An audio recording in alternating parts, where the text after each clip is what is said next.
Let's go to the next, to Patrick.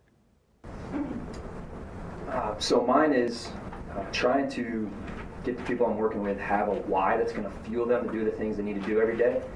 And I think sometimes their why is they just want to help people, and sometimes when they're struggling themselves and they're really busy with the things they need to get done, they don't have that drive to reach out to the people they need to do and do the things they need to do in their business to move it forward. So I try to get them to tie something that's personal. Some part of their why has to be personal, that's related to them and their future and their family, and get them to be okay with saying that's part of their why. So maybe even a financial aspect, I think. And then also getting them to believe that the things that they're doing every day are actually going to get them there. These aren't just things that they're doing because someone told them to do. These are things that if they do them every day, it's inevitable that they're going to achieve that why that we created. It's not just some cool thing anymore. This is actually something that inevitably they're going to get there if they just stay consistent with those things. So the why and then the belief. On your first question, Patrick, hold the mic for just a second. Are you saying that I didn't quite understand your why question. I mean, you said people want to stop and help people. What specifically do you want to know about that purpose, that why? I found that like the people that are the most consistent and putting the most time into their business, a lot of times they definitely have a genuine love of helping others, but they also have personal goals as well for their family and their future. Financial freedom is the biggest one. Sure. So trying to get them to be okay with saying that part of the reason for them doing this is that they're trying to create financial freedom for themselves while they're helping others. Oh, that's a great, okay, now I've got you. In other words, they want to add value to people. Yes. But what you got to help them understand, Patrick, is the greatest way to add value to people is for them to be successful. Because unless I'm missing it, they're out of the business if they don't make any money. Or they're not in this business. I don't know where they are, but they're not in this business. You follow me? So I love people. In fact, we were just talking about this last night, Mark. We were just talking about, the three of us, we were just talking about this because I'm getting ready to do a major speech, and it's on bottom line. And my whole teaching, and guys, you can jump in on this. I said, because I'm just writing this right now. I said, my whole teaching on this is there has to be two bottom lines. There's not one bottom line. If you only have one bottom, let's say your bottom line is to add value to people. The good news is everybody loves you. The bad news is you're poor. But you're a poor, wonderful friend. And the good news is you have time for everybody because you don't have a job. So there's a lot of, it's just kumbaya is going to be great. So if your bottom line is all I want to do is add value to people, it's just wonderful. Then you don't want to get in Team Beachbody. You want to get into the kumbaya circle of friendship. Does that make sense? Yes. Now, let's go to the other side. Let's say your bottom line is I want to make a bunch of money. But you don't care about people. And you don't want to add value to people. You just want to, how do I get my money? What's the quickest way to climb this ladder? Well, you understand very quickly, you can't lead people that way. People aren't there to make you rich. I mean, their goal, they didn't enter the business saying, my God, if I could just make Patrick rich, I'd be happy. That's never entered their mind and never will enter their mind. So the bottom line, see, here's where people miss it.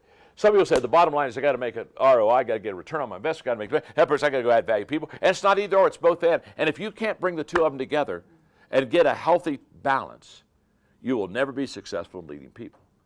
So what I teach them is the motive always for doing what you do is to add value to people. So that's the first bottom line. But while you're doing the first bottom line, you've got to be very careful that you get a second bottom line, and that is, I want to build a business, and I want to do good financial. I want to have a good financial freedom for my people, my family, the whole deal. And it's not either or. You got to have both of them. That makes sense. So what you got to do is you got to the people that naturally add value to people, you got to teach them to have the bottom line of the ROI. People that have more of the inclination to get the money, you got to teach them, hey, by the way, you got to love people in the process. So that tension. Good, Mark? I'd like to add if you Yes, mind. please. So I think what I captured, you want them to understand their why, which I'm assuming that you're going to do that. And I'm going to give you a tool that John has challenged me to have in our companies. So I'll come back to that. And then the other thing is to establish and remind them of the belief in the why. Right. And so two things on that. John in our corporate company specifically, we've done a good job with this. We're still implementing it in a couple of others.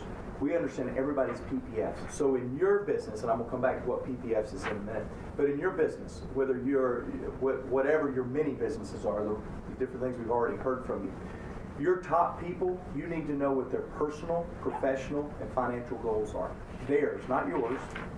Their personal, their professional, and their financial goals. So there's not one person that works for John Maxwell Company, our corporate division, that we don't know their personal, professional, and financial goals. Their manager, when they do the 90-day review, they remind them of their PPFs. And so what I would tell you guys, find your top 10. And by the way, I don't want to jump the gun, John, but you guys are going to be challenged over the next 2 days to pay it forward, to be a river, not a reservoir. We're not doing this event just for you yourselves. You need to go out and find other people for your circle, your table. We're going to talk more about that later. But I'm preparing you for that conversation by saying the top 5 to 10 people that's helping you grow the business, the people that are your key stakeholders in getting your business, you need to know why they're in the business. That's the first thing. The second thing, I've heard John say many times, that which gets repeated gets done. And that for us as leaders, if you have a vision and you want people to latch onto that vision, you're going to have to repeat it over and over, and should I say over many more times. You're going to have to keep repeating it because that's what it's going to be. That's what it's going to take to get done. So back to the belief, Patrick. So once you find out why people have joined your organization in the first place, you need to constantly be reminding them why they're in that organization. That is going to establish the belief, and then celebrate the things that give them that financial freedom. When they reach a certain level in the organization, attach that back to why they were in the organization in the first place. And keeping the why in front of them will continue to regenerate the belief, and you'll be able to see a greater sense of buy-in. And by the way, John said it at the very beginning. If you help enough people get what they want, you get what you want. But you don't lead with what you want. You lead with what they want. And that's great, Mark. Thank you. That was a great add-on. And what it raised, Patrick, on that is if a person knows their why, their PPF, if they've got that, then the motivation isn't help me. The motivation is help you. In fact, help me help you. Help me help you by getting you to that, to your PPF yourself. And so now you're not trying to convince them to follow you and get on your purpose and why. You go back to, this is why you're in this business, so let's help you build that business. Good, great question.